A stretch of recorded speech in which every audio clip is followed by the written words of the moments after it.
అంగన్వాడీ కేంద్రంలో ఓ బాలుడు అల్లరి చేస్తున్నాడని ఆయా కత్తితో కాల్చి వాత పెట్టింది. ఈ ఘటన మహబూబాబాద్ జిల్లా కేంద్రంలోని సిగ్నల్ కాలనీలో చోటు చేసుకుంది.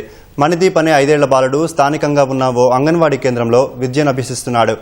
బాలుడు అల్లరి చేస్తున్నాడని అంగన్వాడీ ఆయా భద్రమ్మ కత్తిని కాల్చి చిన్నారికి వాత పెట్టిందని బాలుడిని కుటుంబ సభ్యులు చెబుతున్నారు.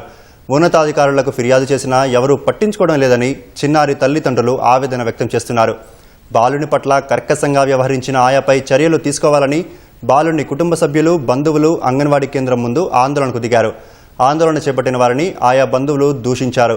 ఉన్నతాధికారులు స్పందించి అంగన్వాడీ ఆయాపై చర్యలు తీసుకోవాలని మణిదీప్ తల్లిదండ్రులు డిమాండ్ చేస్తున్నారు.